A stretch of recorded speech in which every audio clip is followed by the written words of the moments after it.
He founded Gift of the Givers in 1992, a response to the Bosnian genocide. It sounds noble. It looks noble. They've delivered over R1 billion in aid, saved countless lives from Haiti to Syria. He wears the Order of the Star of South Africa. He's feted by presidents and kings. But listen closely to his own words. From a 2016 interview, "We are building a legacy of service rooted in Islamic principles." Service or subversion? Because when you follow the money and the maps, a pattern emerges that will chill your blood. Look at the KZN riots in 2021. Chaos, fire, looting. And who was there? A beacon of hope, Gift of the Givers, feeding thousands. A miracle, we thought. But dig into their own 2022 transparency report. 65% of their distributions in KZN went to Chatsworth and Overport Indian Muslim strongholds. Meanwhile, white-owned businesses lay in ashes, their pleas for help lost in the noise. Coincidence, or a calculated decision to consolidate influence where it serves a broader, darker purpose? This purpose has a name. Suleiman calls it humanitarian jihad. He said it himself in a 2014 speech to the World Assembly for Muslim Youth in Cape Town, uniting the Ummah through humanitarian jihad. Let that term sink in. Humanitarian jihad. It's the ultimate Trojan horse. It's the smile that hides the blade. It's the food parcel that comes with a condition, the blanket that carries a scripture. I've spoken to ex-volunteers, their voices trembling, off the record, too afraid to be named.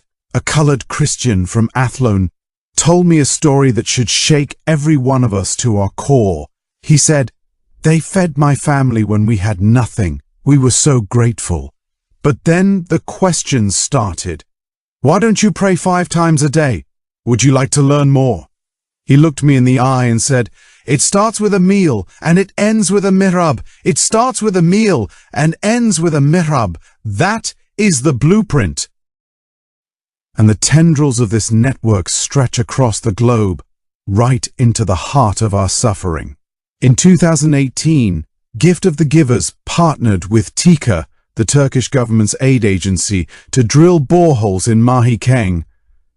Sounds wonderful, until you learn that groups like the Atlantic Council have flagged TİKA for embedding imams in their aid projects across Africa, turning water into a weapon of conversion. This is President Erdogan, neo-Ottoman dream, and Dr. Suleiman is his willing foot soldier here in South Africa. He was knighted by the King of Morocco. He boasts global Muslim Brotherhood links. This is not a lone philanthropist. This is a general in a global army, and the battlefield is South Africa. The evidence is there, in the whispers and the warnings.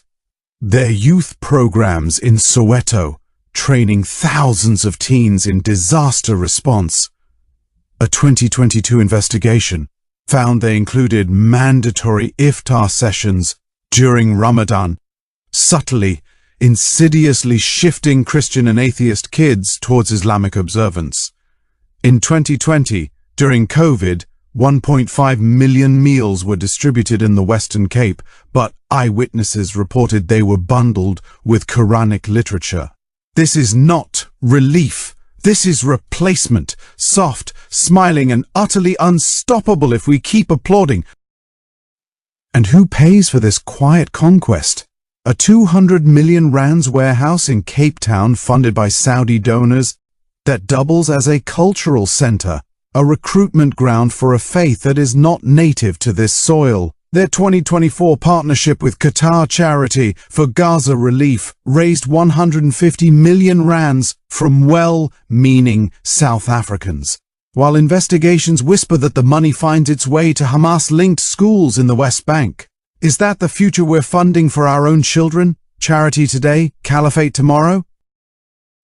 This is the gut punch, the perspective they don't want you to have.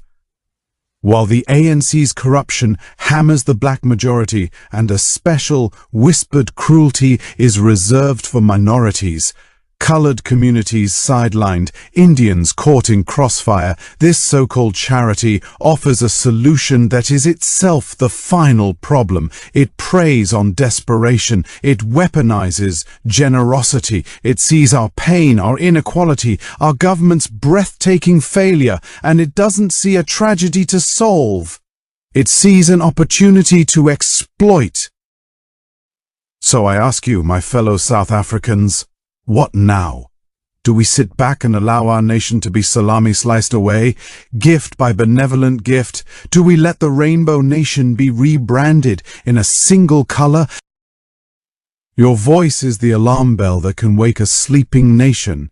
This channel is our megaphone. If this investigation ignited a fire in your gut, then you cannot stay silent.